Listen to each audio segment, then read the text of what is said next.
Thank you, Charles Dickens, for giving us Ebenezer Scrooge, one of the most memorable characters in English literature, one who is fixed in our minds as a prime example of the deadly sin of avarice or greed and the damage it can do to a person.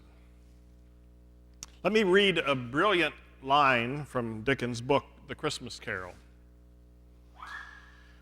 Oh, but he was a tight-fisted hand at the grindstone, Scrooge. A squeezing, wrenching, grasping, scraping, clutching, covetous old sinner. Hard and sharp as flint, from which no steel had ever struck out generous fire. Secret and self-contained and solitary as an oyster. Now, some of the deadly sins, like pride, anger, sloth, and the like, I have to take care in defining them for us in such a way that convinces us they actually are sins. Because there are types of anger and pride and idleness that are noble and righteous and must be distinguished from the sinful types. Not so much with avarice. Most people instantly see greed as, if not sinful, at least harmful to human relationships. As it did with Scrooge, it cuts us off from love and beauty, makes us insensitive to others, full of misery, and solitary as an oyster. Greed is rarely held up as noble.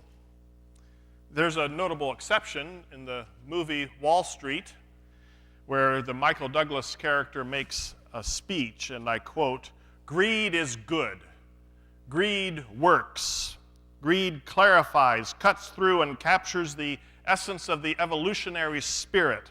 Greed for life, for money, for love, for knowledge has marked the upward surge of mankind."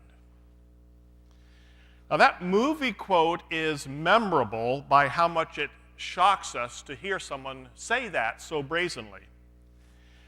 But maybe, on a big scale, if you're arguing economic theory, and if you shift the meaning of greed to include a broad embrace of passion and ambition and hunger for life and love and other good things, then okay, I'll grant you some positive attributes for greed. That kind of hunger can activate an economy, I suppose. But when it comes to personal character, even communal character, greed, the notion of wanting to acquire more and more and more, the thrill of the chase, the striving for power over others, the urge to accumulate more, consume more, and control more, that does damage. It's not difficult to describe the harm it can do to our character. It's not hard to see how it distances us from God and others. And it's not a stretch to name it sin.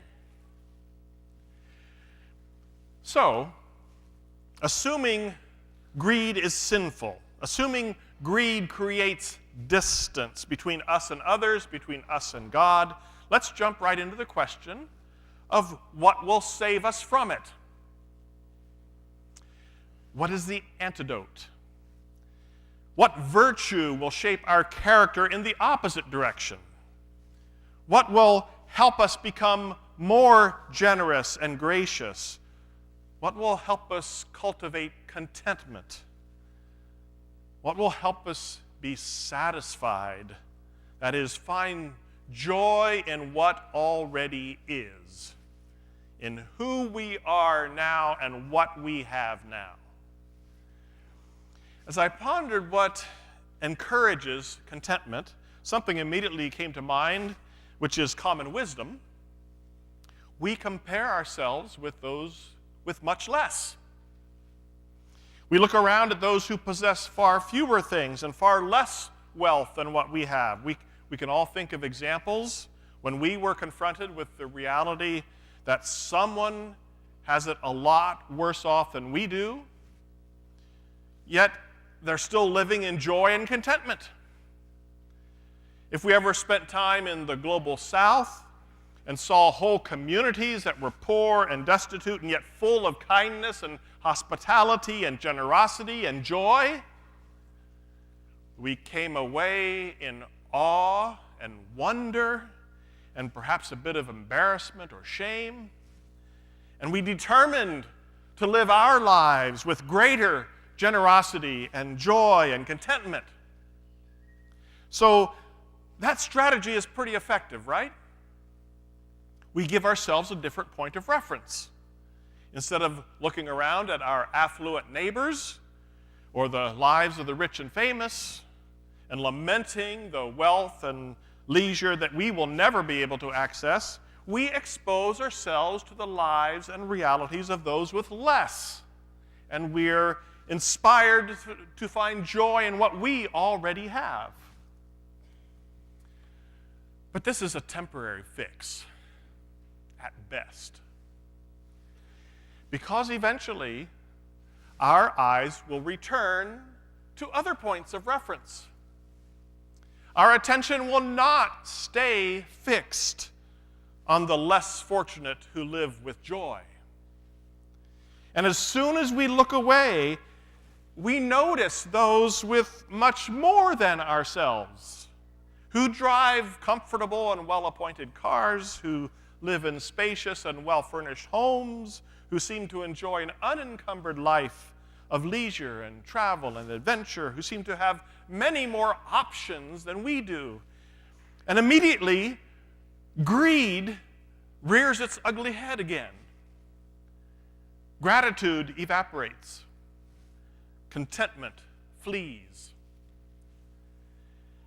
And it's not just that we chose to turn our eyes. No, we cannot escape exposure to affluence and excess and greed any more than a fish can escape the water that it swims in. Our culture runs on greed. It continually bombards us with images and messages that tell us life and joy can be found by acquiring more. There's always something bigger, newer, faster, better, easier. And if we can only get our hands on it, joy and contentment will be ours. Just look at all those smiling, happy people in the ads. So, you see, even if we adopt a firm and clear strategy to focus on the less fortunate, we cannot escape seeing the opposite because it's in our face all the time. In all forms of public media and entertainment and in real people that we know and relate to. So then, what do we do? What is the appropriate counterpoint to greed? Seems to me that it's learning to rest in the love and goodness and incarnational presence of God. It's practicing the presence, as did the 17th century Carmelite monk, Brother Lawrence. He wrote that, quote, "My only desire was to find joy in doing little things for the love of God." To learn to see God's mercy and grace and generosity and presence with us in the midst of all life circumstances in good and bad, in plenty and in want, in joy and sorrow, and to see God's face in all God's people, near and far, small and great, friend and foe. To learn that, to practice that kind of generous and gracious living is, I believe, the only reliable antidote to greed. And for that matter, it will help us keep out of the mire for most of the other deadly sins as well. If we focus our energy, our prayers, our intentions, and our practices not on comparing our lot with the lot of others, but on developing an awareness of God's love and goodness that is all around us, then compassion toward others becomes our default response. Instead of being driven by greed, we will be driven by compassion. When we encounter the destitute, our instinct will be toward compassion rather than pity or paternalism. And when we encounter those who are more rich and powerful than we, our instinct will not be to envy them or emulate them, but to also view them with the compassion of God, knowing that wealth is a gift as well as a great burden. Practicing the presence of God changes our whole posture in this chaotic and sinful world we live in. We're more likely to notice God at work on God's shalom project when we encounter either brokenness or beauty. And we're more likely to want to participate in that project instead of turning away in despair. And let's be clear about one thing. Greed is not the sin of the rich and powerful. It's a besetting sin for all of us. When we read the parable from Luke 12, as we heard this morning, it's easy to read that story from the outside looking in, especially if we're not the wealthy landholder who has too many crops and not enough barns. It's easy to wag our fingers at such blatant greed and materialism, and thank God we're not like that sinner over there. Greed, like the other sins and vices, is a habit that takes up residence in the human soul and spirit, and then manifests itself in our actions, no matter what our lot in life. So how do we measure greed? How do we assess whether we're being greedy? Am I more greedy if I have acquired a richly furnished home and 2 high-priced vehicles in the garage, or if I live in a little frame house with a basement overflowing with bargains I couldn't pass up?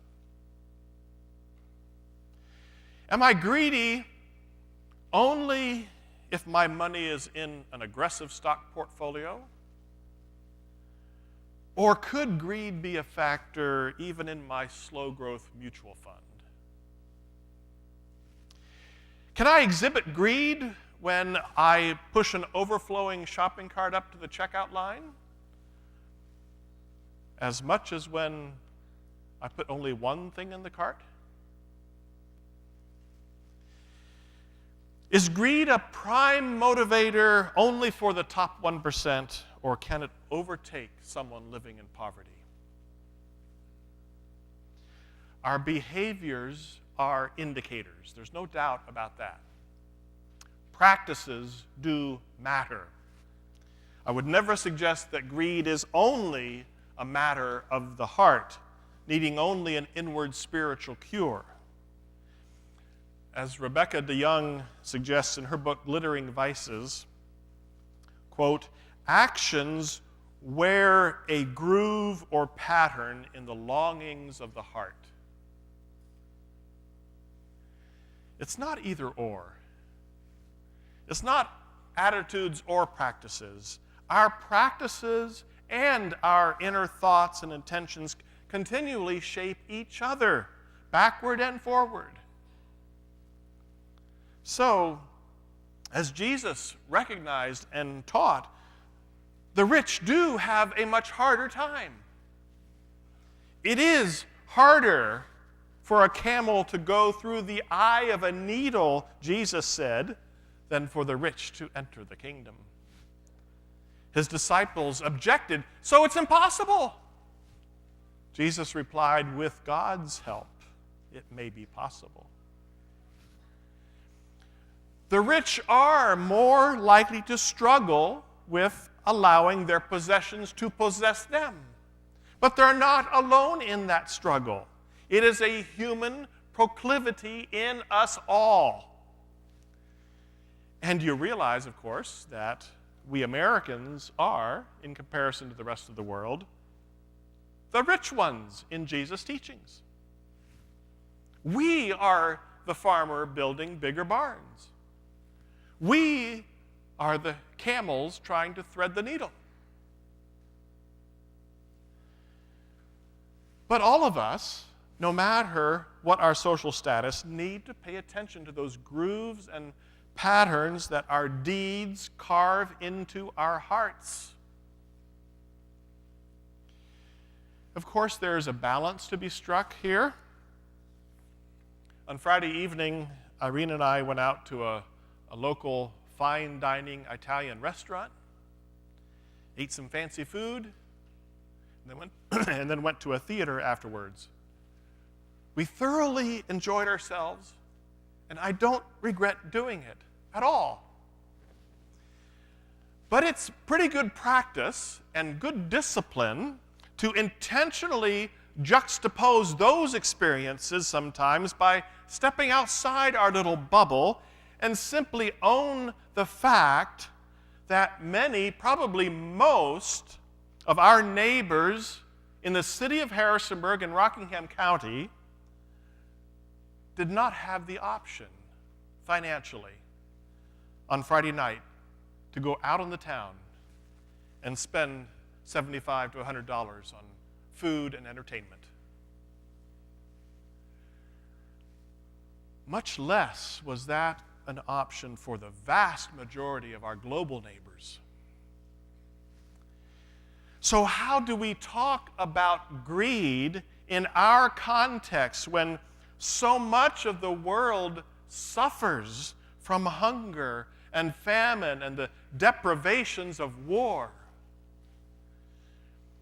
When I was a kid at home, maybe my mom wasn't entirely accurate when she made me feel like I was personally causing the starvation in sub-Saharan Africa by not finishing my Brussels sprouts.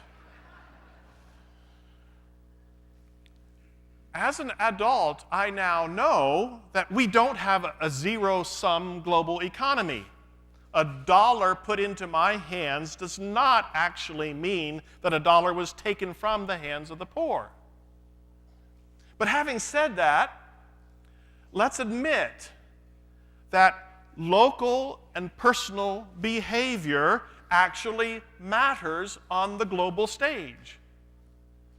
Our embodied practices shape our spirits and souls, which shape all the choices that we make, which shape the world we live in.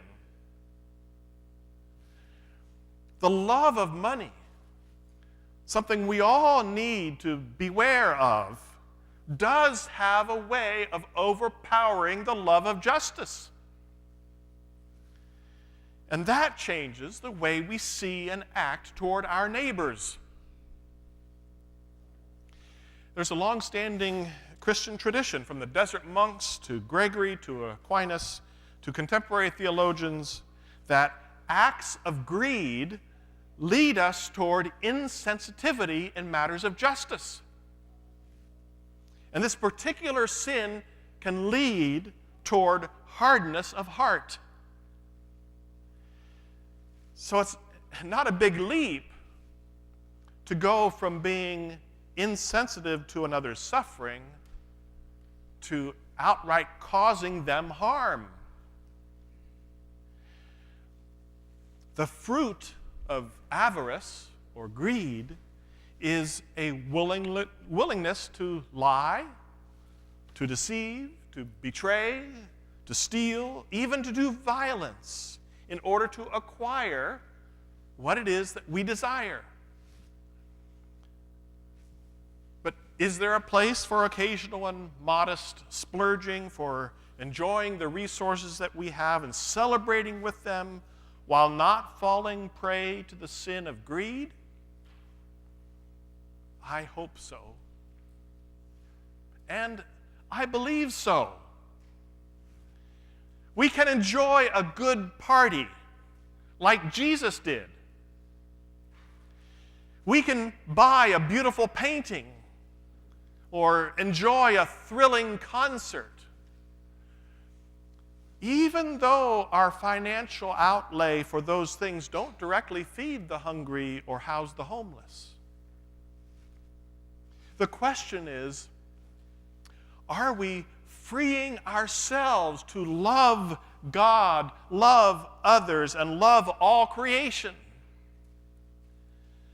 I think the celebrations of life, even costly ones, can often make us people who love more freely and genuinely, especially when we share, and especially when we invite everyone to the party.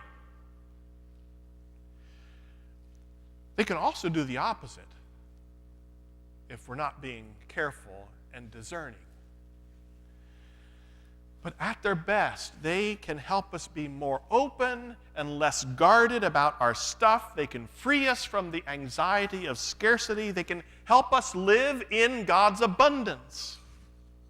And that's precisely what we need to cultivate generosity and grace. There is deep contentment when we trust in God's ample provisions. When we see what we have in hand and know where it came from, we can say, it is enough. Thank you. We live in a world that spouts lies of scarcity, that constantly pushes us to acquire and accumulate so that we can be secure. We need to learn how to say, no, thank you. Will Willimon, in his book on the deadly sins, says, given that the world we live in, it takes moral stamina to say, and I'm quoting here, yes, we can afford it, but we're not going to buy it because it does little to contribute to the basic goodness of our lives. It takes practice to look at the world and all it has to offer, and at certain key moments, say simply, no, thank you. I'm satisfied. In today's parable, the farmer was not practiced in the art of saying, no, thank you. The only choice he could see in front of him when faced with an opportunity to have more was to build a bigger barn to hold it. He was not content to fill the small space in his present barn. There's another anti-greed practice, according to Rebecca DeYoung. She points out the practice of tithing, not as some burdensome rule or religious regulation, but as a joyful way to free ourselves from the prison of greed. The practice of regular and proportional first fruits giving is a practice to reform our hearts, she says. And she says that like fasting and other disciplines, tithing can be seen as, quote, habitual practice of limiting our use of a good thing in order to regularly and continually loosen our attachment to it. It's a practice that cultivates contentment. To spend on ourselves first and wait to see what's left for God and others reinforces the self-orientation that greed feeds on. It promotes the falsehood that our possessions are our own to use and consume and dispense as we see fit, and that ultimately we are our own providers. Instead, it invites us to first fruits living to a full and joyful way of life grounded in a theology of God's abundance, which leads us to be content and to find joy in what is. It will lead us to the kind of life expressed in a hymn that I rediscovered this week, printed in our old 1927 black church hymnal. The hymnal that this congregation sang from when we were first founded. I don't know how many of you know this hymn. The original title was, "Father, I Know That All My Life." I found more of the stanzas online and chose 4 of them to sing today. You'll find it in your order of worship. There's a phrase in verse 2 that inspired my sermon title. Oh, to be content to fill a little space.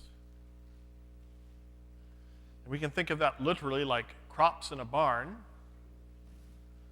or metaphorically like the space that we fill in the world.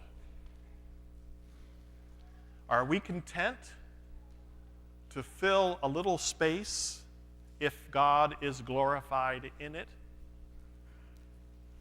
Will we find our joy, as verse 3 suggests, not in serving God much, but serving God well? Let's sing together.